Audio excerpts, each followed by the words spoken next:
Yeah, so here we are looking at continuing to look at establishing a daily practice, getting more into the actual practices. That time, right?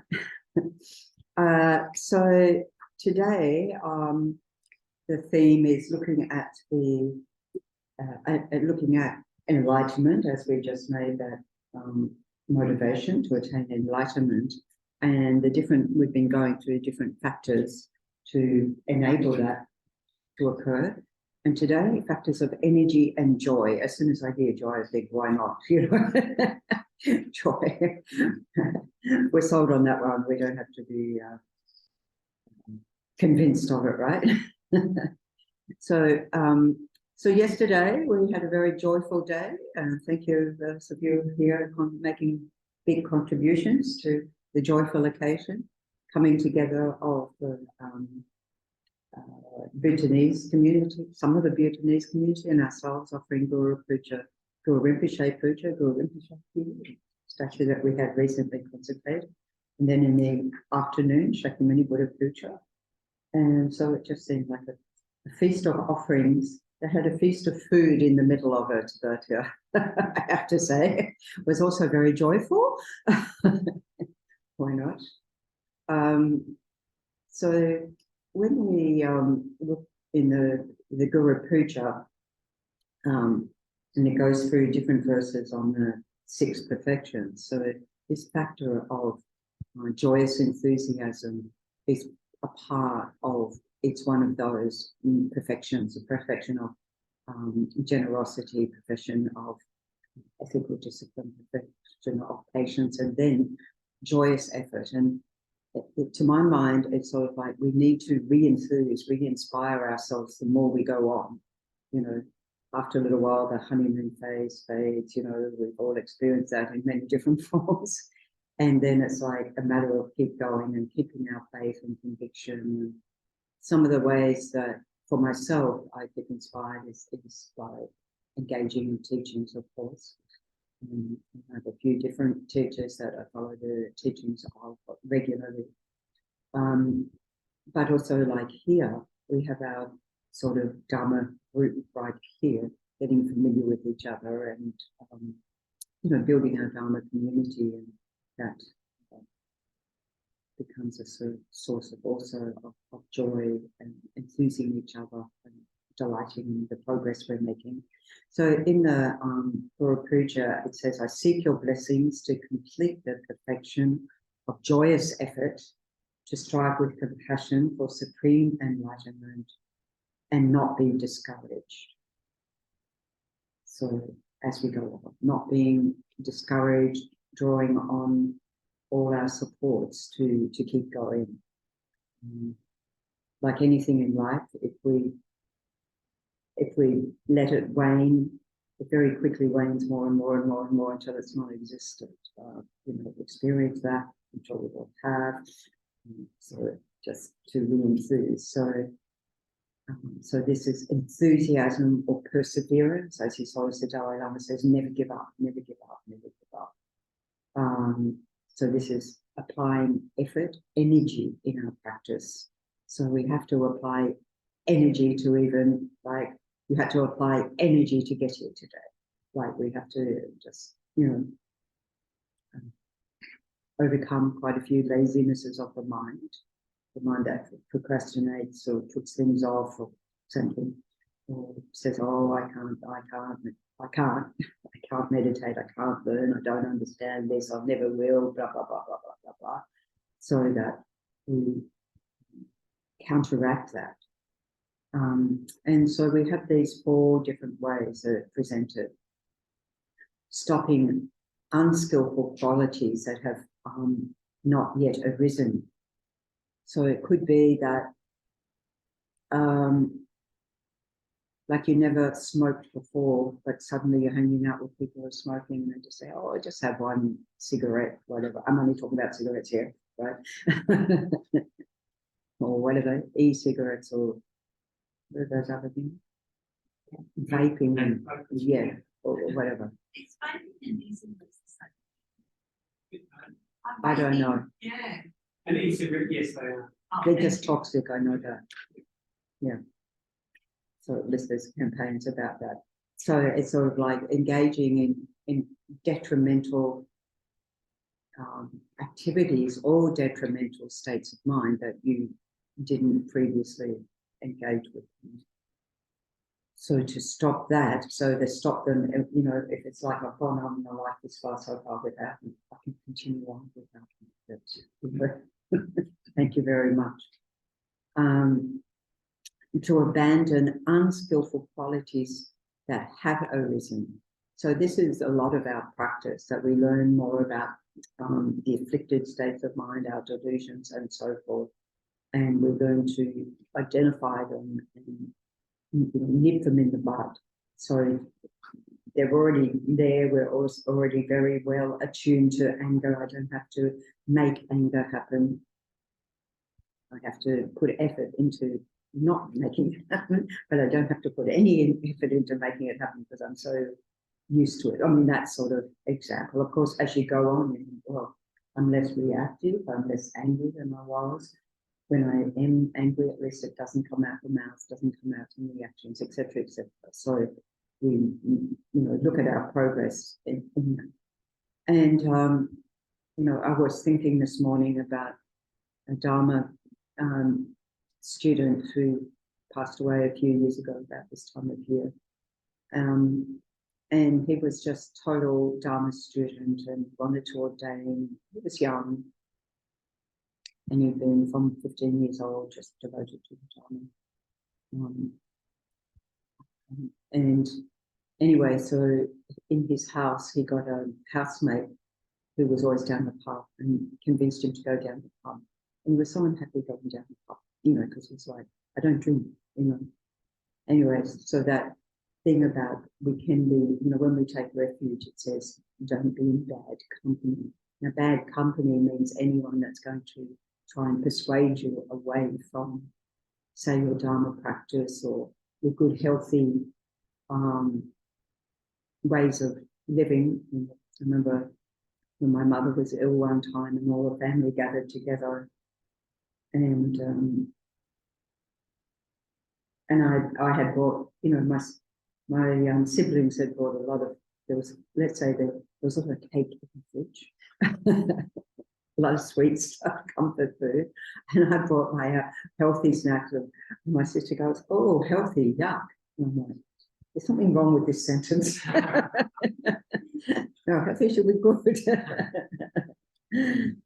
But you know, if I stayed long enough, I might be eating the cake as well. So when we think, you know, something like smoking, and you know, of course, we're aware of the health.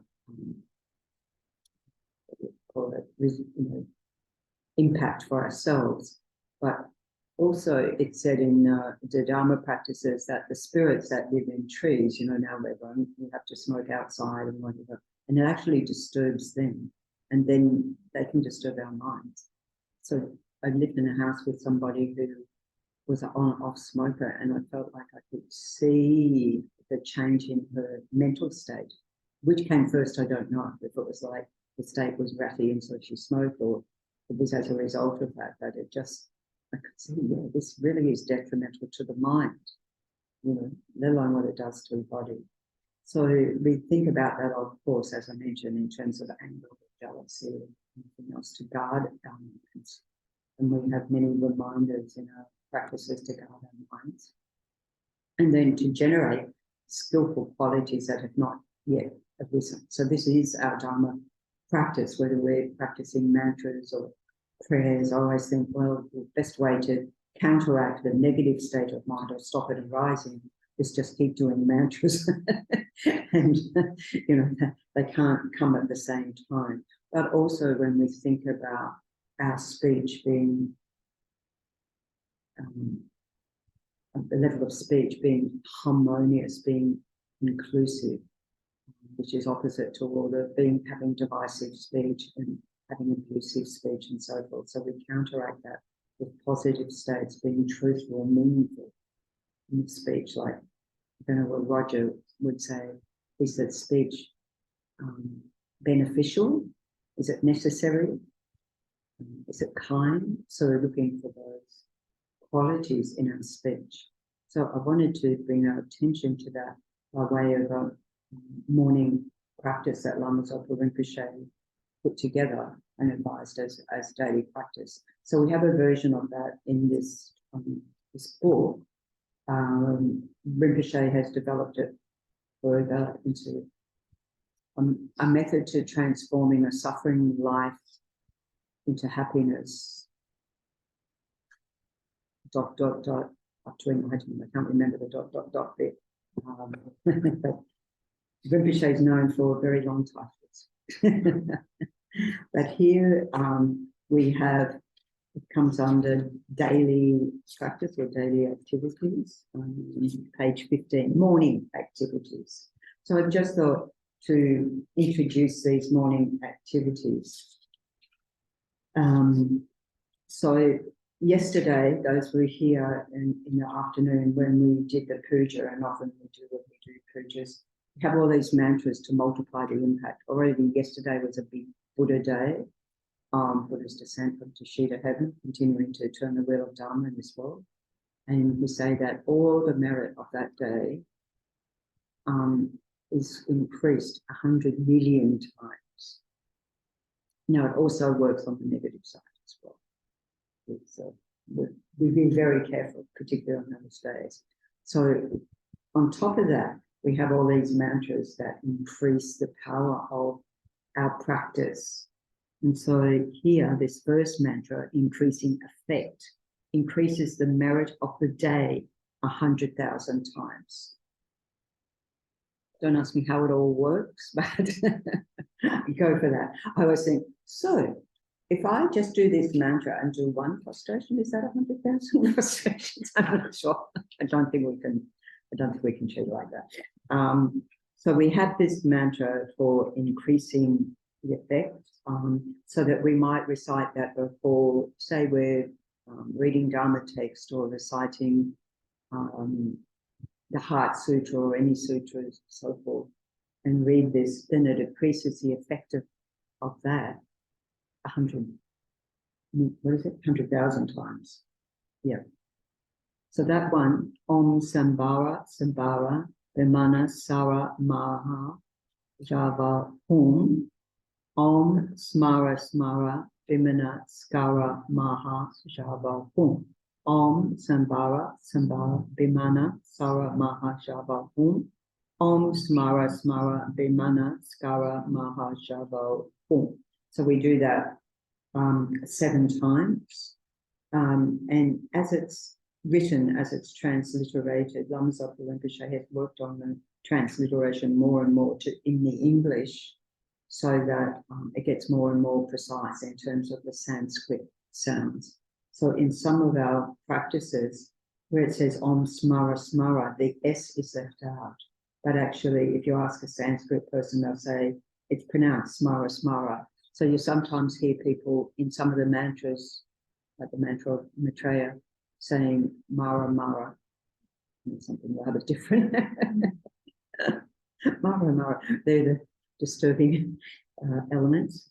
Smara Smara, Vimanaskara, Mahashava Hum. So don't get too stressed about how you recite things.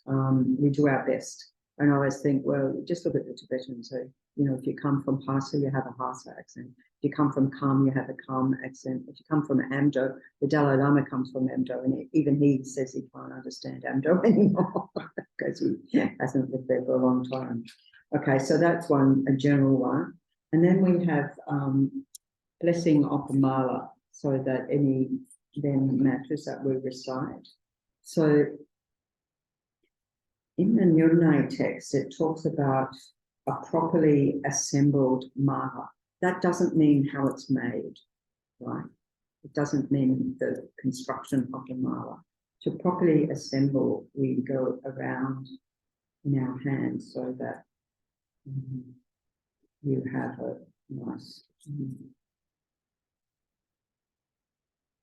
I find it easier to do like this, so that it's sitting nicely in your hand in rounds. So when we're blessing the mala, as it says, we say this mantra 7 times and then we blow on the mantra. So generally what we do when we blow, we then go like this. So that sort of idea that it's bringing the blessings all around. And even as Chökyi Zopa said, any mantras that you recite, you know, after you've recited, blow. And so the mala itself is just a counting mechanism. But when we think by the power of our practice, it builds up all that positive energy from, you know, all our recitations and blowing on and so forth. And so it does build up the energy within that. So like that. So here, Omritsira Mani Pravataya Hum. So we recite that 7 times. Omritsira Mani Pravataya Hum. Omritsira Mani Pravataya Hum. Omritsira Mani Pravataya Hum. Omritsira Mani Pravataya Hum. Omritsira Mani Pravataya Hum. Omritsira Mani Pravataya Hum. Omritsira Mani Pravataya Hum. And blow. So you might see people doing that and think, what are they doing? That's what they're doing. Okay, so that's that one. We have blessings for absolutely everything. We have like, you know, just about every action we do, I tell you. Mantra for blessing the feet. So this is the idea that any sentient beings that comes under the soles of our feet, or we might want to do it on our shoes or sandals, whatever. And as Lama Zopa says, also on the bicycle wheels or your car wheels or so forth, to recite this 7 times and blow. So I don't do it all the time on my car, I confess. I used to be much better at doing it regularly. But, you know, sort of you circumambulating your car and blow on the tires each time. So here, sometimes they say, to blow on your feet or to spit. Of course, we're not going to do that in the bumper. But outside you can, like what I do is I put some saliva on my hand and then rub it on my soles of my feet or the soles of the shoes after having recited this 7 times. And so that can be easier, particularly if you can't bend down. You put on the soles of your shoes before you put them on. So this is Om Kretsa Regana Hum Free Soha. Om Kretsa Regana Hum Free Soha. Om Kretsa Regana Hum Free Soha. Om Kretsa Regana Hum Free Soha. Om Kretsa Regana Hum Free Soha. Om Kretsa Regana Hum Free Soha. Om Kretsa Regana Hum Free Soha. Om Kretsa Regana Hum Free Soha. Om Kretsa Regana Hum Free Soha. Blow and then like something. Yes. My Western mind, yes, go for it. Wants to translate each of these words to know what they mean. Yes. Is it something that I just need to let go of and just go for now until I find some translation? Well, we know the Om Ahum, body, speech, and mind of the Buddha. Hum is one of the seed syllables, like a Sakra, for example. And the Hum also, is when we visualize Om, Hum is the one at the heart chakra. And then I don't know if this Shri is the Shri of Chenrezig, I'd have to check. It's the seed syllable of Chenrezig is Shri. And then Soha is sort of like, may it be so. Yeah. So, yes, the really important ones in the middle, I'm sorry. Be basically saying let go of just the whole thing. Yeah, I haven't had an explanation myself of that. Yeah, but I'll look and see if there is an explanation somewhere. So that's quite valid to ask those questions. So then, this is really wonderful practice of blessing the speech. So it's about blessing the power of speech. I used to think, pre-ordination that I was lecturing at university, so thinking of the power of your speech, or if you're going for a job interview, or sometimes when you've got to give a presentation or so forth. But we also do as a daily practice. So it's like purifying the ordinary speech to become pure speech like that of a Buddha. So here we have I take refuge. So it's taking refuge. So we have that verse. And then it says, I arise as the deity. So if one has a tantric empowerment and has an empowerment that gives you permission to do that, you do that. If you're sitting there going, what do you mean? That means you don't have that. In which case, what we do here is, when we go through the death process, the dissolution of the elements. So here we can do that after taking refuge. The dissolution of the earth element, in which we have an image of a mirage of like when you're falling asleep and everything's getting blurred in your eyes. So it's a vision of mirage. So it's the earth element or the solid bits in the body dissolving. And then we have the water element dissolving, and the vision is like smoke, like incense in a smoke-filled room, or smoke coming out of a chimney into a smoky sky. And unfortunately, we have down south at the moment all the fires, but not the red hot fires, just more like a billowing smoke. So the water element, the fire element dissolves, and then it's like fire sparks in fire, or what's the one? Glowworms. Fire, just sort of embers, or like, glowworms. And then when the air element dissolves, they say like a spluttering, we would say a spluttering candle, but it says a butter lamp because that was the tradition in Tibet. A spluttering candle about to go out. And so that's that feeling of everything in our body is dissolving. And then the mind, the different levels of consciousness. So we have then a white appearance. So at the, this is when people go through a near-death experience and they say, oh, there was this amazing white light. That's that stage. And that stage you can come back into this life from, because people have talked about that. So white, and then red, a red appearance like an autumn sunset, and then black appearance like the black of night, autumn sky. And then you have a sensation of swooning, fainting, and then there's the clear light. So once we're able to use that whole process and can, in that clear light, it's like the reverse form of all those dissolutions coming back into existence. But here you're arising as the best possible form of yourself, your most pure form. Of course, the most pure form in reality is a Buddha. And we can visualize ourselves in the aspect of Shakyamuni Buddha. That's the sutra path without empowerment. But we can think of, the best version of ourselves, and being that best version of ourselves. If we're, functioning throughout the day, we want to be the best version of ourselves. So we can just think that all of my ordinariness is dissolving, and here I arise to develop the best version of myself. Which itself is a quite joyous thing. Yes.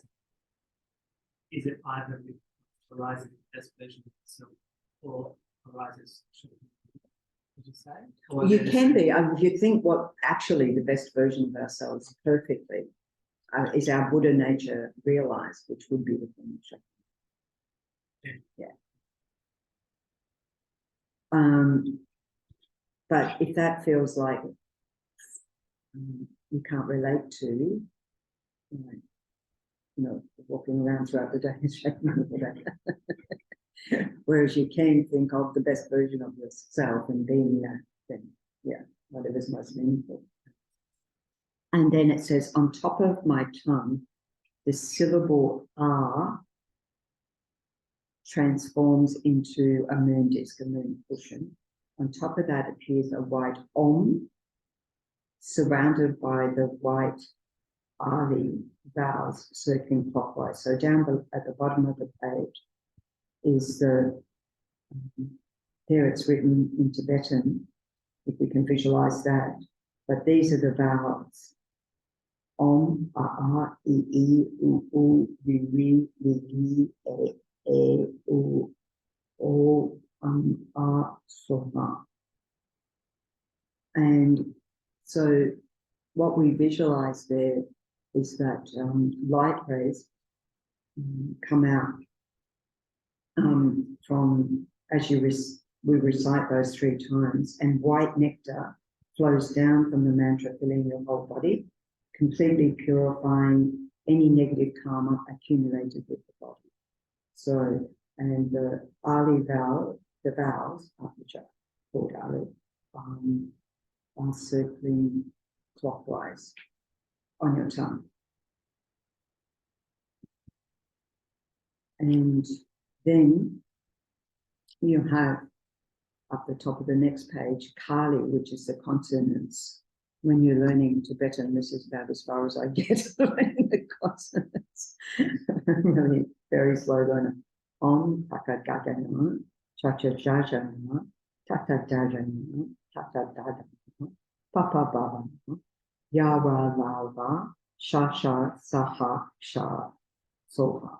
So we recite that 3 times, and red nectar comes down from reciting the consonants. So the red nectar, so this is they're going anti-clockwise and coming down and filling your body, purifying all the negative karma collected with speech from beginning of the 3 births. And then the dependent related heart mantra, blue nectar, comes from the mantra. So again, clockwise. So if you can think the white one is the smallest, then the red one, then the blue one. They sort of visualize it on your tongue, each outside each other. So I was going to say, it took me ages to get it, and I was looking at the things that was happening out there, but to actually get it to happen on my tongue took a long time. Yeah, you might say already this is way too much for me. That's okay. That's okay. We just do our best. On ye dhamma hetu prabhava, hetan tekan tata gata payavade tekan chayo. And then that number 4 means take a break between the chayo and nirodha, because otherwise it will mean something else. So it just means take a break. Chayo, nirodha, evam vadi maha shramana yeso. I know this is a lot of mantras all at once. On ye dhamma hetu prabhava, hetan tekan tata gata payavade tekan chayo nirodha evam vadi maha shramana yeso. So that's the blue nectar beams emitted from the mantra, filling your whole body, and you're completely purified of all negative karma collected with your mind. So that one has a translation. Om, the Tathagata has proclaimed the cause of those phenomena that arise from causes, and he has also proclaimed their cessation. So has spoken the great renunciate. So you might go, yeah, well, that's no clearer, right? So it's basically saying it's dependent related heart mantra. So it's saying everything arises in dependence of causes and conditions, but that ultimately, everything is empty of causes and conditions. So conventionally, everything arises, and we haven't done that module yet. Yeah, that's a future module. That's a future module. So yeah, so we'll learn more about that.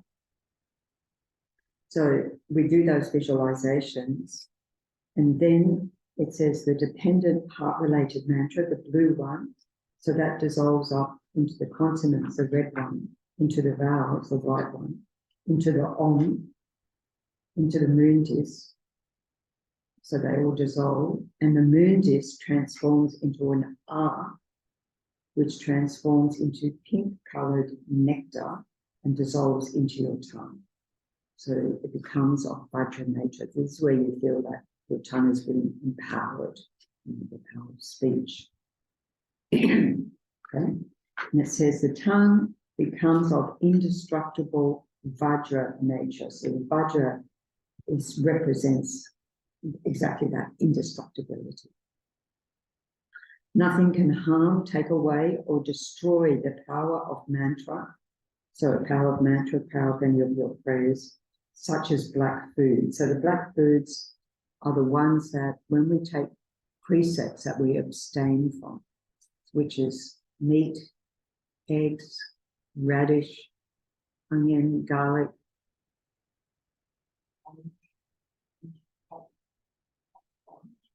You don't cut out everything. I think that's it. I've covered everything. Don't leave anything. No, dairy's not in there. So it's just meat, not animal products. It's meat. Yeah, it's not saying all animal products, but it is meat of any sentient being, you know. As one of my friends says, any being that has a face. It's a nice way. It's got a face. How can you do that? So even eating those doesn't take away the power of your speech. Then generate very strong faith that all the power and blessings of the speech of all the Buddhas, Bodhisattvas, sages, yogis, and so on have entered your speech, and your speech is perfected. I think I have perfected my speech. So I like to think about that, you know, that it's all coming in from all the Buddhas and Bodhisattvas, all the great, you know, wise ones and so forth, all the yogis come in and empower my speech. The minute sentient beings hear your speech, it pacifies their emotional and disturbing thoughts. And whatever you say gets actualized. They do what you say. Of course, we have to be careful. This is with a bodhicitta motivation. This is with a wishing to benefit sentient beings. And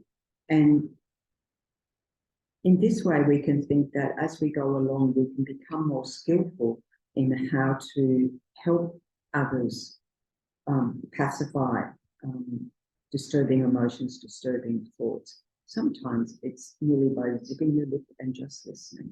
I'd say a lot of times it's like that. But, you know, just not contradicting and so forth. And whatever you say gets actualized, they do what you say. And here we can think of that also in a positive context. You know, I don't know, as a doctor, your patients are compliant. They do what you say. If they take their medicine, that would be good. Okay. By thinking this way, the power of your speech becomes marvelous, and whatever you recite is multiplied 1,000,000 times, even more multiplication. Your speech will not become like gossip, because gossip weakens the power of our speech. Think about that too. By the power of mantras, the power of your speech will not be snatched by eating. In other words, eating those black foods.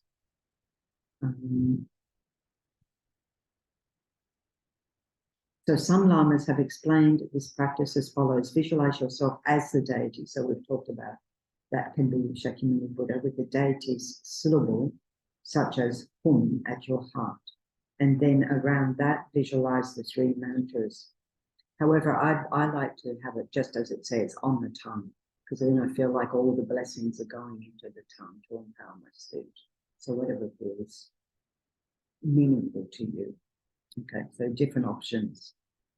Then it says reciting your guru's name mantras, however many times you like. So here it's got His Holiness Dalai Lama's name mantra. We do now have a longer mantra for His Holiness Dalai Lama. This is still valid. We've just got a few more syllables because that was from the Namgyal Monastery, which is His Holiness Monastery, uses this longer mantra that we recite when we do the puja here. This one's, and then Lama Zopa Rinpoche's mantra. And if you have other teachers that you know the name mantra of, like usually when we do Guru Puja, we also have Lama Zopa name mantra and Shakyamuni Buddha name mantra. Okay, and then so then dedicate. So any questions about that practice? Apart from it sounds overwhelming. Yes. Is there a sound arm? I believe there is. I was looking this morning on the fpmt.org. This whole practice, as a daily practice, is downloadable for free from FPMT. But also, I think I saw one that said MP3 file, so that must be the recording, so that you can actually hear it. And that way you can just play it and you know, join along with until you're familiar with it as well. Yeah. Okay, so without overwhelming you, there's more mantras there, so we don't need to go through those because that would be overwhelming. But I also just wanted to point out, as I said, there's mantras for absolutely everything that we've seen. So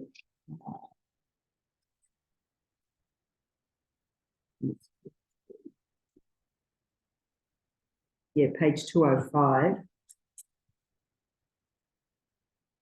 We're not going to go through each and every one, but there's mantras for washing, for spitting,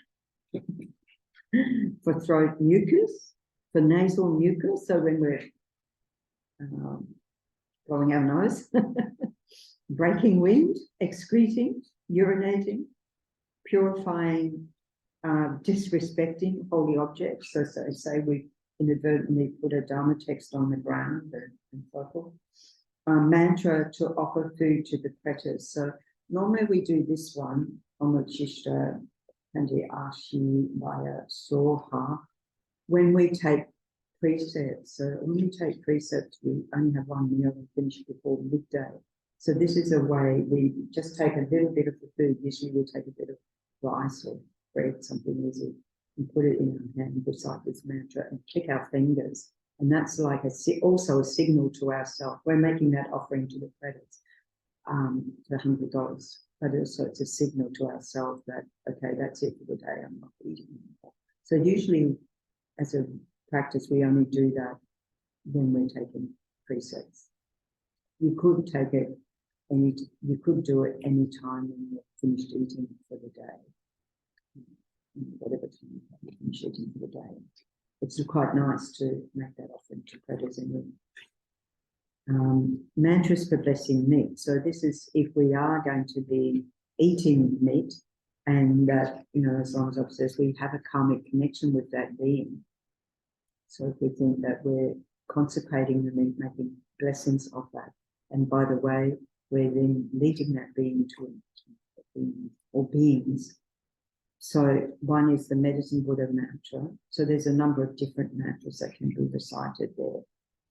You don't have to do them all. You can see bottom one, the mantra to bless the meat. Oma Bira Chikara Pichara Hum. Oma Bira Pichara Hum. Oma Bira Pichara Hum.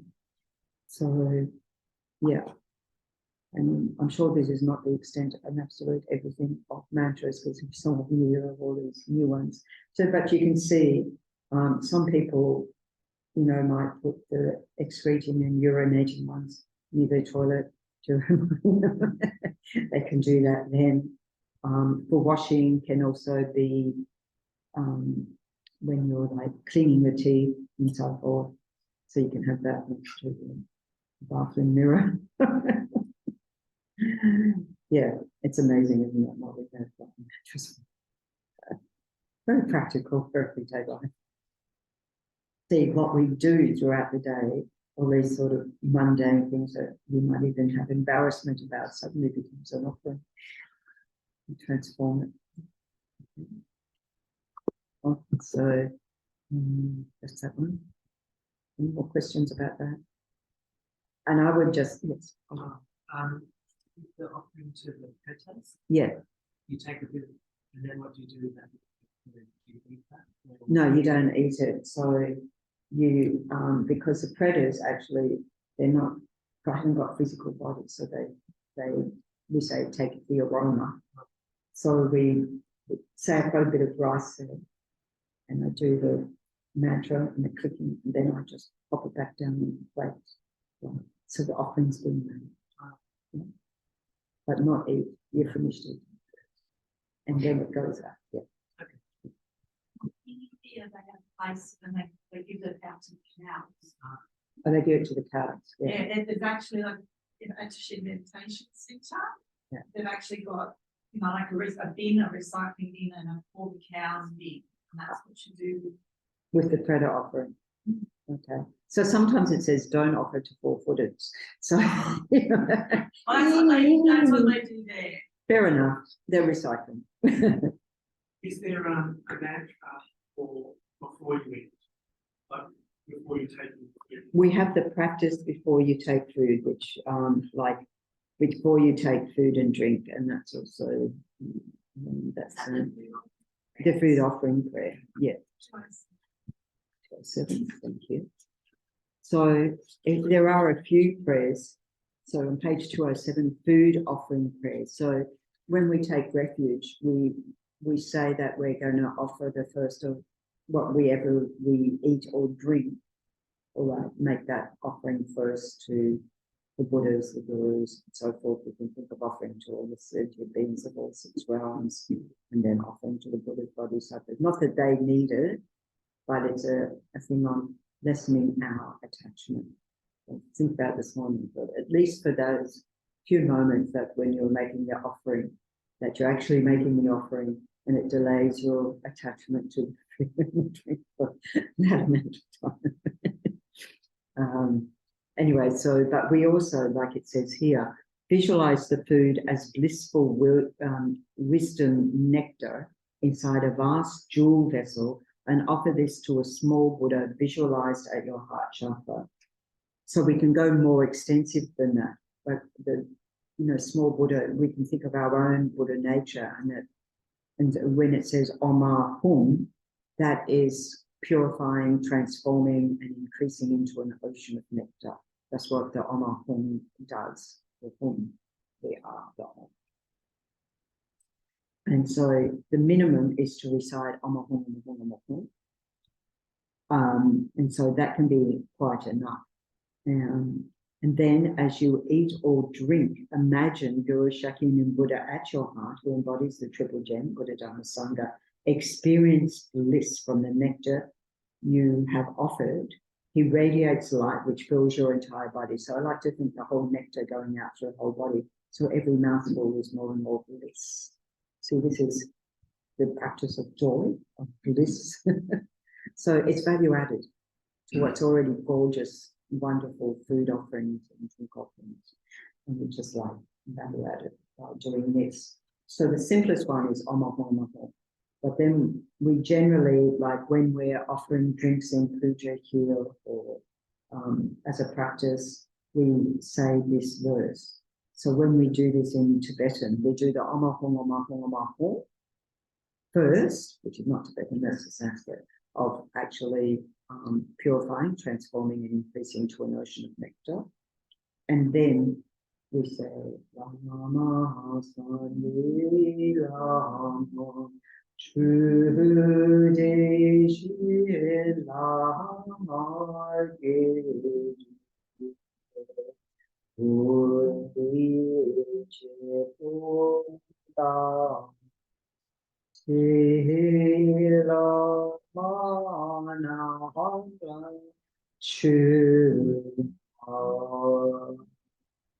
in English, the Guru is Buddha, the Guru is Dharma, the Guru is Sangha also. The Guru is the creator of all happiness. To all Gurus, I make this offering. So that you do that time and time again, and it just becomes really happy for your mind. You know, to think, you're making offerings to all the Gurus, to all the Buddhas, and so forth. And by the way, then you're going to eat it value added, and it's going to be extra yummy. So this is what is occurring when you're at a long table, monastery, and they sit down. Yeah. And you hear this. Yeah. Yeah, that's exactly what's occurring. Yeah. Yes, that's exactly what's occurring. And of course, you might think, oh, in my family situation, I can't do that. Or when you're out at a restaurant, maybe don't. But you can, you know, quietly in yourself and on my home, you can visualize that you're making the offering, just that pause before you eat. And then there are more verses that you can do, but not, you don't have to do. But if you wish to, and then of course Lama Zopa Rinpoche would go on for 45 minutes or so, making the offerings. I remember one time here, Rinpoche was teaching, and then there was going to be, I think it was a dinner or a lunch, whatever meal it was, and everyone knew, okay, Rinpoche might take some time. So best to prepare a meal that's going to last. Anyway, and so the blessing went on and on and on and on, and this way. Time becomes immaterial. I mean, eventually people did get to sit and eat. You would be, or maybe more attached. It was like, but there was Rinpoche on a plane one time. Venerable Roger told the story that may have happened many times. But you know, they bring around the meals on the plane, and Rinpoche was there with the meal and doing all these blessings. And you know how they come around to collect. So they'd been around a few times already, and then eventually said, "Oh, sorry, sir, we're going to take away because we're coming in for land." And he said, "That's fine. The most important part's done. You can take it." So, okay. Yeah. So, yeah, we can be as extensive as we like, but that's indeed what's happening when you're in a monastery or setting like that, or at retreats where that's done. Okay. Right. So then the next, number 4, sustain skillful qualities that have arisen. So this is continuing to train body, speech, and mind to develop those positive qualities of our skillful actions and so forth. I'm still blissed out by the food I didn't eat. See, it works. So then joy or rapture. One of my teachers prefers the word rapture, which is in the text, but I think joy or bliss is an energetic, blissful experience that arises out applying correct effort in all our practice. So in terms of correct effort, joyous enthusiasm, it's doing it on the basis of our positive motivation of whatever we're doing for the benefit of all beings, and that we're applying effort in our practice for all the positive reasons. So we have this minor rapture. So these are different levels of experience of rapture or bliss. You know, we hear this word said all the time. It's just like, what is this bliss people talking about?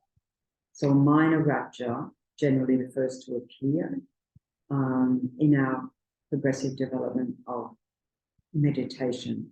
He says it causes the hairs to rise on the body. That's one thing. And the other, so this is like indication of the bodhisattva practice, that the hairs stand up and tears come to the eyes. So for example, you may be hearing the news or hearing a tragic story and the tears come to your eyes, so that we can think, oh, that's that bodhisattva, that's that action of compassion spontaneously arising, that you can't bear to hear about that suffering. Not one push it away, but how you recognize how terrible that suffering is. So already that shows your bodhicitta mind. Yeah, so that. And it can happen in meditation as well, especially if you're meditating on compassion. So you might hear about like the situation in Ukraine, or the situation now in Israel and Palestine, the Gaza Strip or something, or we see a being suffering and you go or and blow on them. We have the opportunity, even we don't, like there was a dog here yesterday, and so I was doing many paddlings for the dog, who was suffering a bit of separation anxiety when its owner stepped away 2 steps or 3. Was, yeah. Well behaved. But very well behaved, like really well behaved. Yeah, wonderful. So yeah, that sort of first sense of rapture or bliss, or hair standing on end. Momentary rapture arises quickly like lightning, but cannot be sustained for long. So we might be sitting there in meditation and just like feel like everything's in the zone, and it's like that, and you go, oh wow, and it just seems to fade away, and we try to grab onto it. Yeah, the best thing is not to try and grab onto it, and just like next time we sit down, oh, maybe I'll get that again. We've just got to let go of any expectations whatsoever, because it prevents us having other experiences that we have like meaningful in meditation. So sometimes it might come as body sensations in different parts of the body, or as a mental experience. I remember, people often say, oh, it was a purple light. Yeah, let go of purple light. Because it's so profound, or the experience is so profound that we want to hold on to it. And of course, it's not saying it's not profound, but that haven't got the stability of that yet. But it's a good sign. Showering rapture runs through the body in waves, producing a thrill without a lasting impact. So this we can experience on the basis of the pleasure of the senses, of something delicious to eat, some beautiful music, or some, it's like this morning, seeing the beautiful blue sky, and it wasn't too hot yet, so it's just feeling how amazing and what blessings we have. And it said that any of, all the good conditions, of course we say it's a result of our own past karma writing, our virtuous karma writing, but we also see it as a blessing of the Buddha, so the sense of the shower of blessings coming through you, thinking in that way. Or like a cooling breeze on a hot day, or the aircon does the same thing. Or, the joy of meeting someone like His Holiness the Dalai Lama, or meeting the Guru. For example, when His Holiness the Dalai Lama was in Sydney many times for our conferences. I remember the first time, the Happiness and its Causes conference, and the first time that we hosted His Holiness, suddenly conference went from 600 people to 3,200. But the AV team who had to put on the headset and deal with his microphone and everything like that, and they're just like, you could see the bliss glowing out of them. And maybe that lasts a few hours, even, or even a day, but it does fade. It does. It doesn't last. But it's a sense of that connection with that purity. I don't know if anybody's experienced that, but it is quite an attractive experience. Yeah. So again, it doesn't leave a lasting impact. Great while it doesn't. And then an uplifting rapture or joy, which gives the impression of the body being levitated. So that's a more sustained one.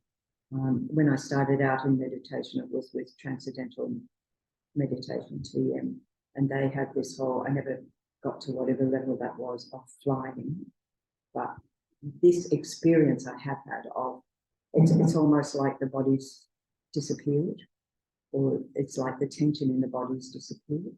And so you feel very light in the body, all those bits that seem to be constraining you. So we talk about developing pliancy of the body, which is like a flexibility or a lightness of the body.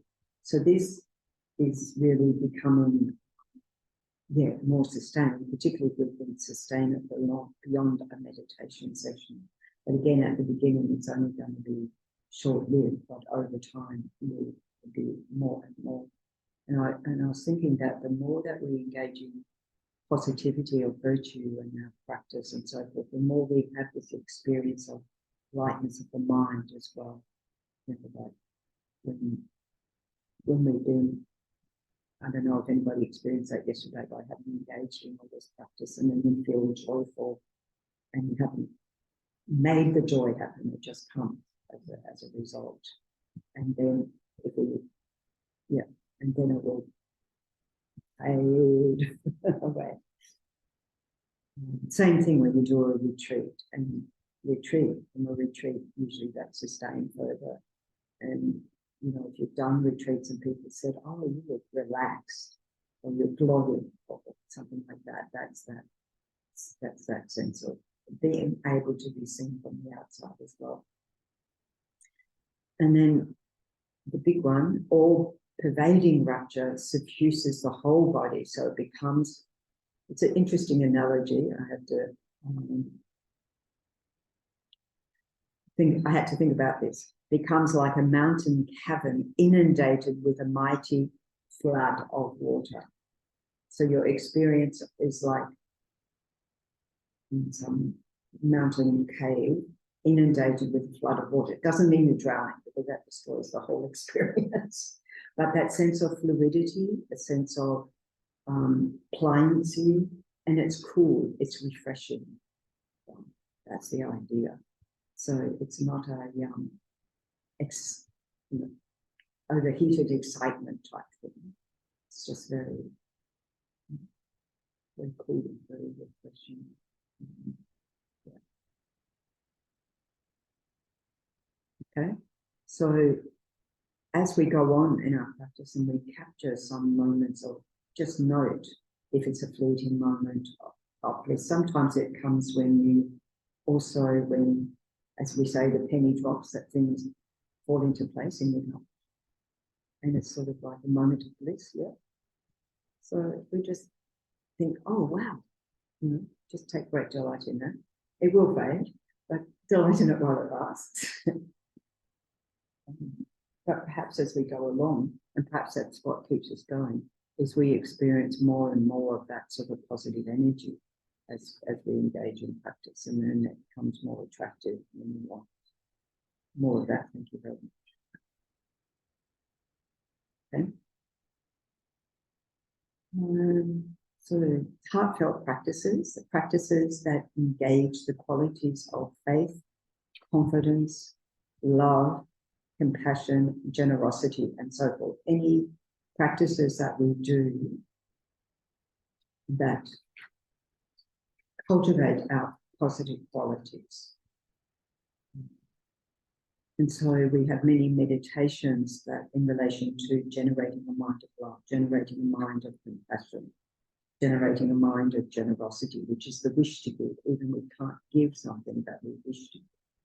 We wish to give whatever we're able to, in the sense of being available to others. And then the actual act of giving, they uplift the heart and heart-mind and arouse the flow of joyous energy, so we can continue the practice of putting the Buddhist teachings into action in daily life. So that the more that we do it, the more it enthuses us, the more it gives us joy to engage in our Dharma practice, in our day-to-day life. So it's not like, oh, I go to the Gompa and then, there's the rest of my life. That it actually becomes more integrated into daily. We see the opportunities to practice generosity, to practice loving kindness, and so forth. Usually, we are called upon to use our power of imagination and visualization, which is what we do a lot in Tibetan Buddhism, using visualization, using our imagination, create, like when we do the food offering, we just visualize it as the most beautiful, gorgeous, Buddhist nectar. And then the mind gets very happy. And then the quality of that experience is enhanced just through the power of our visualization, just by that. It's very, very powerful. So, and of course, in meditation, visualization of the Buddha,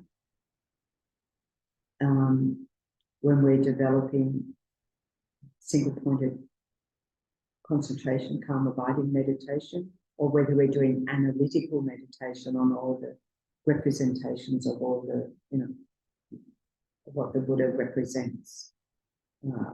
Already we're attracted by seeing an image of the Buddha, so it's already pleasing to our mind.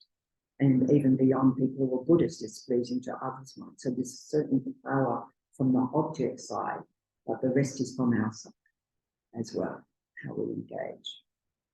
Loving kindness meditation. So when we do loving kindness meditation, we're imbuing our mind with loving kindness. We're generating a state of loving kindness in our mind. But the object of that meditation is other sentient beings. So with somebody close to us, somebody that we're less familiar with, and then we get to the too hard basket, try it out, extending that sort of towards others. The four immeasurables, so we have whole practices around four immeasurables. So here we have both the short and long versions of the four immeasurables.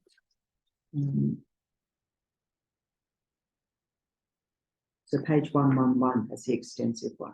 I like to look at the extensive one. So this is within that practice of taking refuge, but it pops up in a lot of our practices. So we're generating immeasurable, so the four immeasurables, sometimes it's called immeasurable thoughts. I quite like it when it says immeasurable minds, because they're states of mind that we're generating towards immeasurable beings. So the more and more beings that we're able to visualize, that we're offering these thoughts to, the more powerful is our practice. And who benefits? Us. So here, the first one, equanimity. So the mind that has, like a Buddha, even regard for all beings, regardless of whether they help, harm, or do neither. How wonderful it would be if all sentient beings were to abide in equanimity, free from hatred and attachment. So we can contemplate that. Imagine all beings free of hatred and attachment. Imagine them just free of hatred. Just that one. Wouldn't that transform the world? Big time. And attachment, because also when attachment doesn't get what it wants or gets what it doesn't want, it turns into anger, then hatred, etc. So we can contemplate what that means. How wonderful it would be if all sentient beings were to abide in equanimity, free from hatred and attachment. May they abide in equanimity. So we aspire for that. We have a wish for that, ourselves and all other beings. And then we're taking responsibility. I myself will cause them to abide in equanimity. So I'm going to do that. I'm going to practice my harmonious, kind speech. I'm going to listen to others, etc. I'm going to be equanimous myself with others. And then I think, how am I going to do that? Please, Guru Deity, bless me to be able to do this. So we're asking the Buddha to bless us with the capacity, with the realizations, with the skillful means, words, actions to be able to help ourselves and others abide in that equanimity. On the basis of what? None of us want to suffer. This is what we all hold in common. We all want to be happy. How we're going about it is by very different means, and we wouldn't agree with all of those. But at the very fundamental level, this is how we are all the same. Really, in that way, trying to do it. This is the way in which we're all the same. How wonderful it would be if all sentient beings had happiness and the causes of happiness. So here Lama Zopa Rinpoche has changed this to attaining Buddhahood and the causes for Buddhahood, so that it's more about what is genuine, lasting happiness, because that is the genuine, lasting happiness. In the meantime, we have fleeting happiness, just like we have fleeting bliss and so forth. So the real, genuine causes of happiness. And this relates to the Four Noble Truths of saying happiness is the third noble truth, the cessation of all disturbing thoughts, a realization of emptiness. And it's described as a state of nirvana, perfect peace, but bliss that lasts forever, a blissful state. And the causes of that. So what are the causes? The Eightfold Noble Path, the Lam Rim, all of the sort of teachings outline the practices to do to attain. Now, in our cases, Mahayanas, Buddhahood. And again, I myself will cause them to have these. The only way I can cause others to have these is I have them, develop them myself. And this is what we think about when we do the refuge and bodhicitta prayer, is that I myself must develop these to be able to benefit others. Of course, there's a lot of benefit I can give to others right now, but my capacity will be much more enhanced as I progress on the path to enlightenment. And then, how do I do that? Please, Guru Deity, bless me to be able to do this. Give me all the teachings, all the practices, all the advice, and so forth needed to attain Buddhahood myself. How wonderful it would be if all sentient beings were free from suffering and its cause. So this is the immeasurable compassion. May they be, so the happiness one is immeasurable love. So when we talk about love in the Buddhist context, we're talking about our wish for others to be happy. Not the, ordinary love says that I want you to be happy as long as you make me. Not that way. Regardless of whether I'm happy, I want you to be happy. How wonderful it would be if all sentient beings were free from suffering and its cause. May they be free from suffering and its cause, so the aspiration, the wish.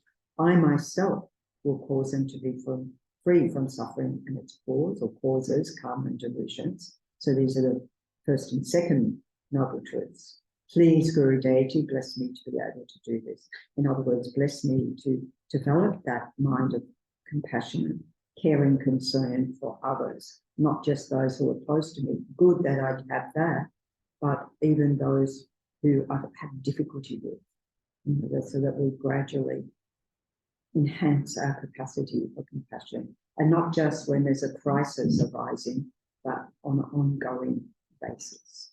So then by engaging that as a daily practice, then it becomes more, okay, what opportunities have I got today to practice compassion? Your job's already made up for you. You've got all day. Compassion, compassion, compassion. Even with the difficult, especially with the difficult parts. How wonderful it would be if all sentient beings were never separated from the happiness of higher rebirth and liberation. So this is the immeasurable joy. This is the immeasurable bliss, where you attain the ultimate happiness. And so it's got here of higher rebirth and liberation. So that's the small scope and the medium scope. So the small scope practitioner, may I, and we possibly say this in our prayers right now, may I have a precious human rebirth and continue on with my Dharma practice, right? So that at least if I'm not liberated completely from samsara, that at least I get the opportunity to continue on the basis of practicing ethics and the base, making stainless prayers, and basis of practicing generosity and so forth. May they never be separated from these. I myself will cause them never to be separated from these. And then please, Guru Deity, bless me to be able to do this, to actually maybe be the source of, not just be the source, create the conditions for others to attain enlightenment, so they abide in a state of immutable bliss, and then we're blissed out because they're blissed out. So there's joy all round, basically, is what we think like that. Okay, so that can become a vaster, much richer practice in itself, when it's I'm not sure if it's called the Four Immeasurable Thoughts or Boundless Heart. So it's commentary and practice by Alan Wallace. So he would run these one 7-day retreats, one of which was on the four immeasurables. So going into detail with all the meditations that you can do. Also, Venerable Sangye Kajo, Catherine is in a book. I can't remember the name of it, but it's exactly that as well. Tenzin Palmo as well. So there's many different, it's quite a lovely retreat to do. All measurables retreat. Yes, sounds wonderful. And then we can bring it down to, as Richard Gere says, that first meeting with someone. May you be well, may you be well. Just having those thoughts in our minds when we're with others. Especially when we've got the negative minds of happening. Even if we're gritting our teeth, and no, that's not the best way of doing it, is it? You know, I always like to think if the ones that are causing me difficulties, of course it's all their fault, not mine. I'm joking.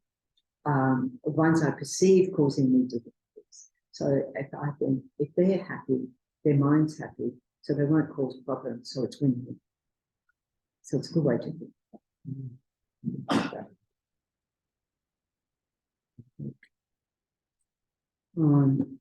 So we have many other practices, such as Tonglen. So in conjunction with the four immeasurables, for example, when we're thinking about, having compassion for the suffering of beings, and we think about what's in the news or so forth, and we think that we're taking on their suffering with the breath in, with the breath out, giving them all our happiness, all our merits, all our good fortune, all our sense of safety, and so forth.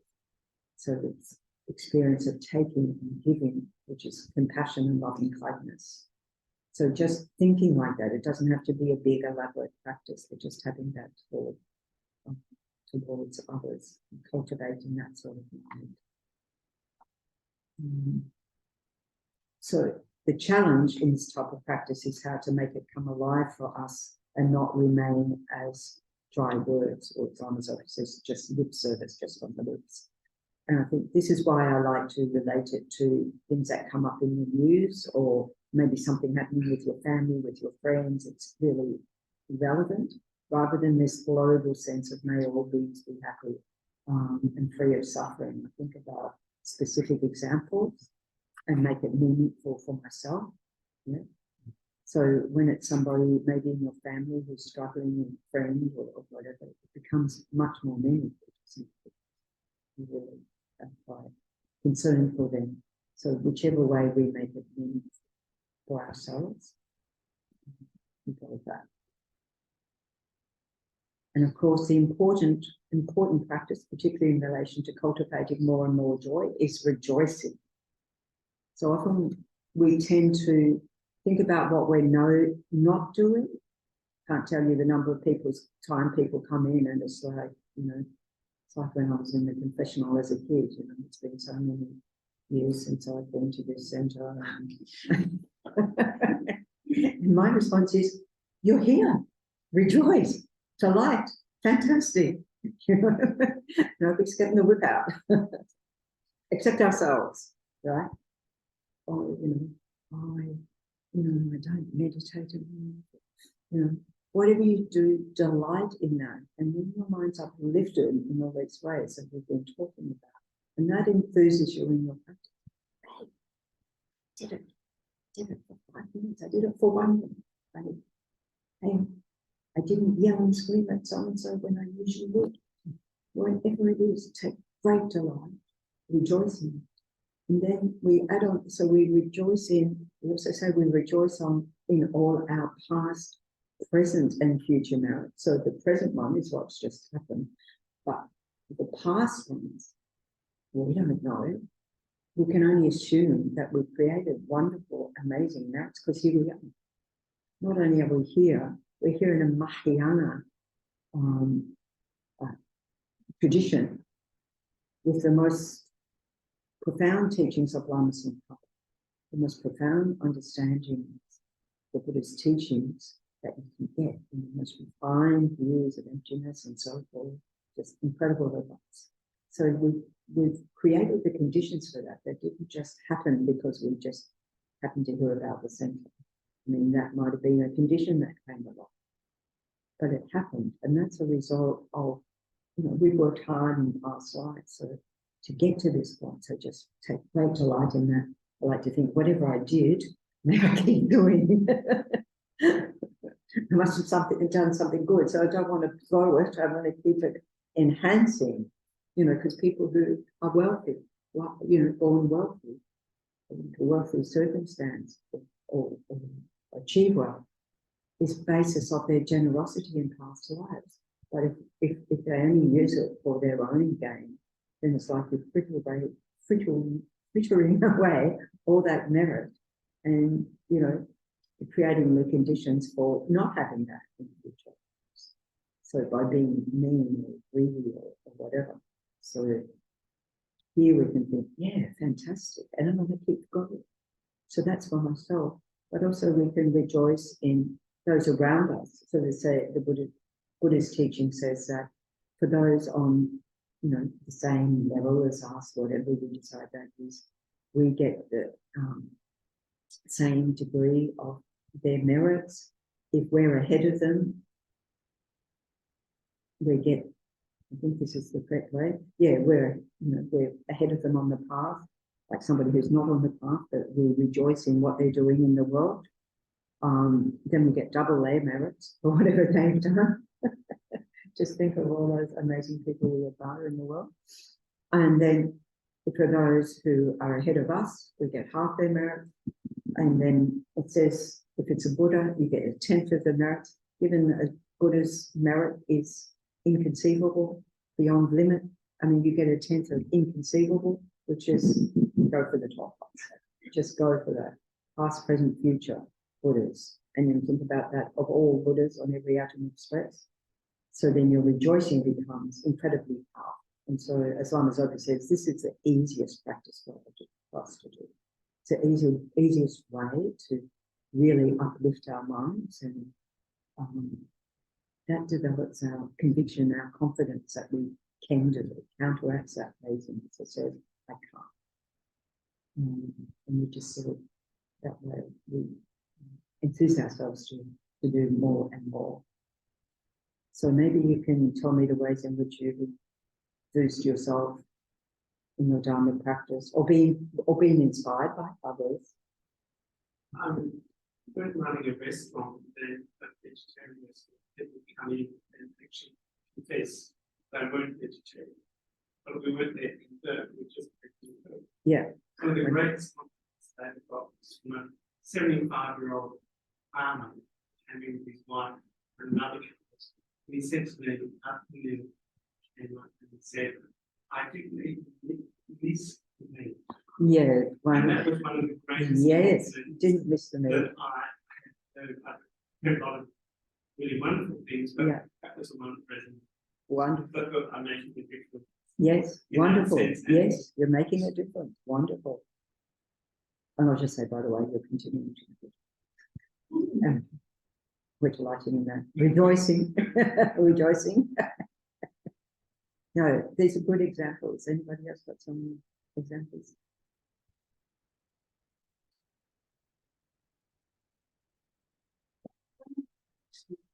I had another man before, and it was so supportive. Obviously, yes. People think that we were being ordained, and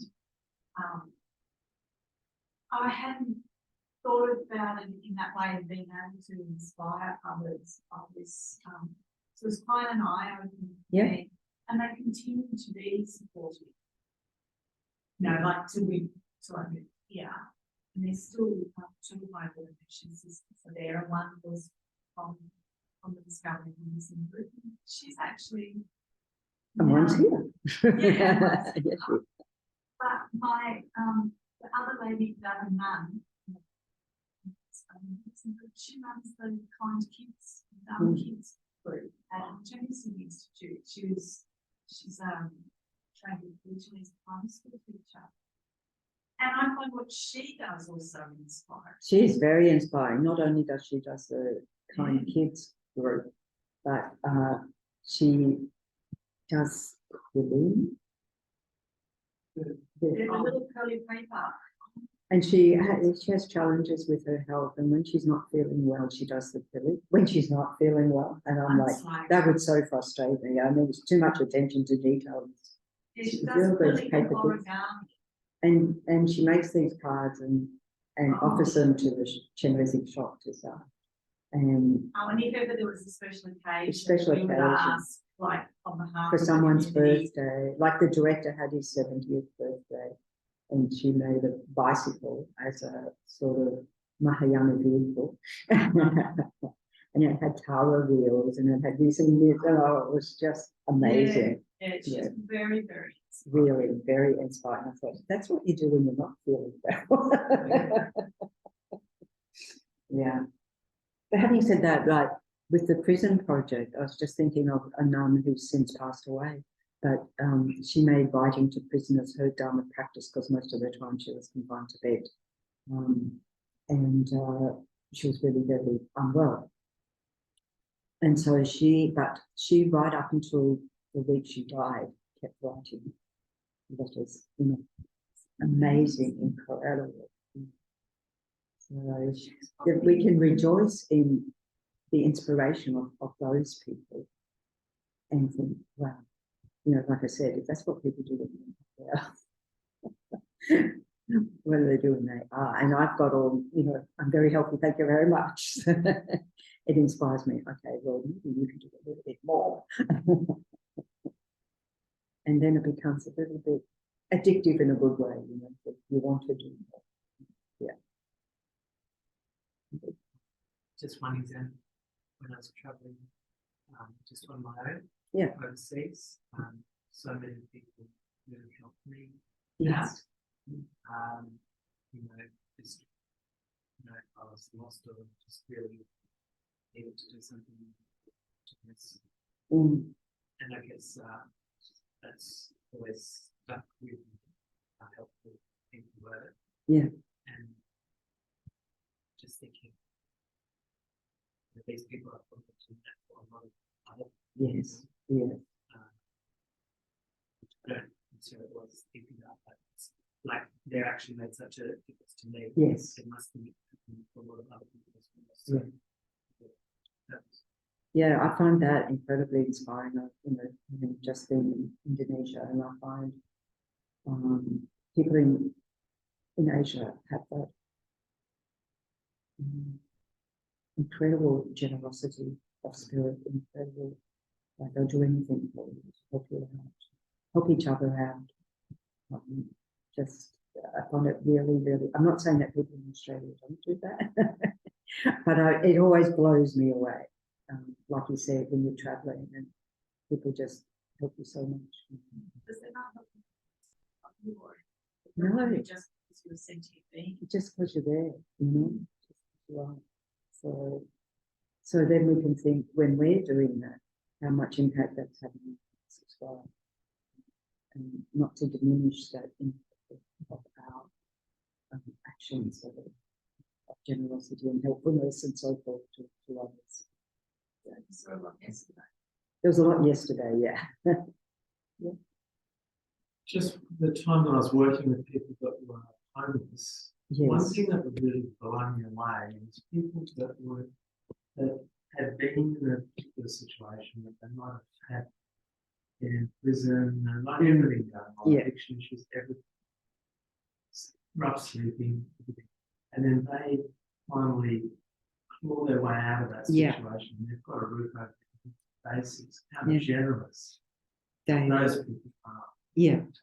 Having experienced such hardship. That's right. And I've read some recent stories about that of one homeless guy, and my experience with the prison project as well has been that when people are released, and like one guy I'm thinking of in San Francisco who then joined one of the sort of helping people back in the community organisations post-release, and like giving back, because you know what that experience is like yourself, and you're willing to just be a benefit. But they don't have much.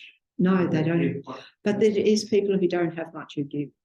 I remember a fundraising woman when I was working with an NGO, and she came out from the States to talk to us about fundraising. And she says, people who give are people like you.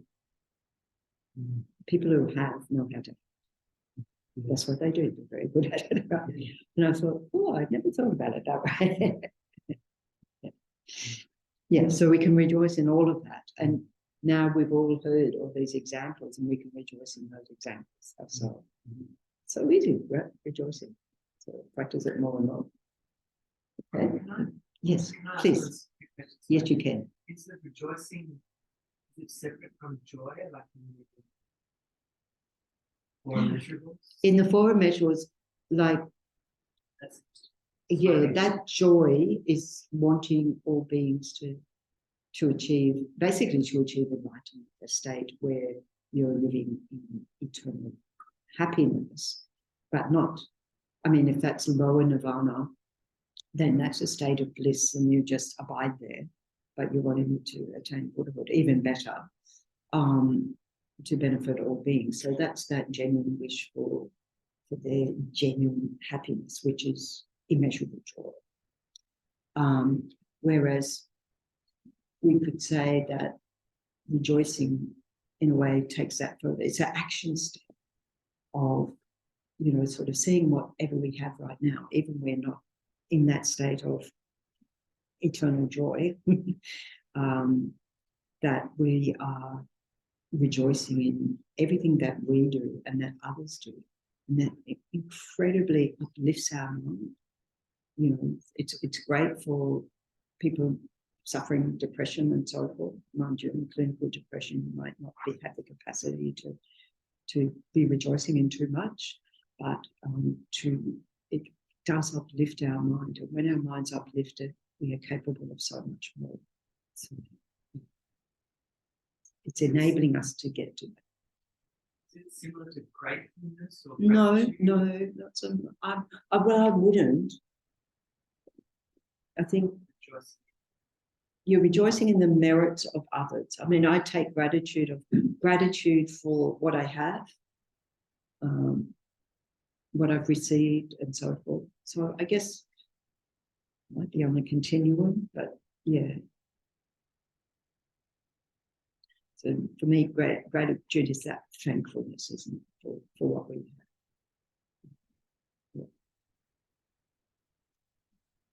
Yeah. Yeah. All So right. like, Yeah. celebrating the quality. Celebrating. Yeah. That's what. Yes, celebrate. Yeah. That's a nice way to put it. Yeah, I like it. Okay, so let's celebrate all our good fortune. Now, next week at this time, it was originally going to be the AGM. That got changed the afternoon. And so the suggestion was that we have at 11:30 a.m. for 1 hour, the practice advised by His Holiness the Dalai Lama, the chanting of the names of Manjushri. So this is for the swift return of Lama Zopa Rinpoche. So that's what we'll be doing in this time. Please come along and contribute. The IMI, which is our organisation of monks and nuns in FPNT, have started an initiative started yesterday to have the chanting, to have 24/7 around the world chanting of the 108 names of Manjushri, so that it's continuously ongoing. They're a little bit ambitious, but and on Saturdays it's online, or our Saturdays are online, but the rest of the week it's just like slotted in. So I'll be slotting in our recitations next Sunday into the And you Excel don't need spreadsheet. to be ordained. No, they want all students involved. They said we need like 4,000 people to be involved. No pressure, right? Yeah, so anytime, like yesterday we did as a group, and so I added that to the spreadsheet anytime that people are doing as a group. Yeah. There's a YouTube. The chanting is on YouTube. Oh, yeah. Sites, but one site you go to, it's different, slightly different. So Okay. it goes for about, there's a half, 3 hours, there's 3 hours in total. Total, but yeah, There is so you can follow it yeah. reading it, because they're quite fast. It is quite fast, because doing it, like I did a session last night, and it was already like they've got them in half-hour blocks, and so it was like 10 or so minutes behind already with going very fast. So you know, I think that maybe I'd like to suggest they allow 40 minutes rather than 30 minutes. Just, it seems to be, because then, yeah, because it's very difficult to do it in that time.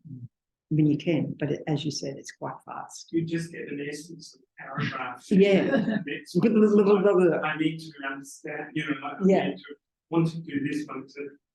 Well, we have got copies here, I think, if you Yeah. want to go. Yeah. Oh, good. Yeah, great. All right. Page 16.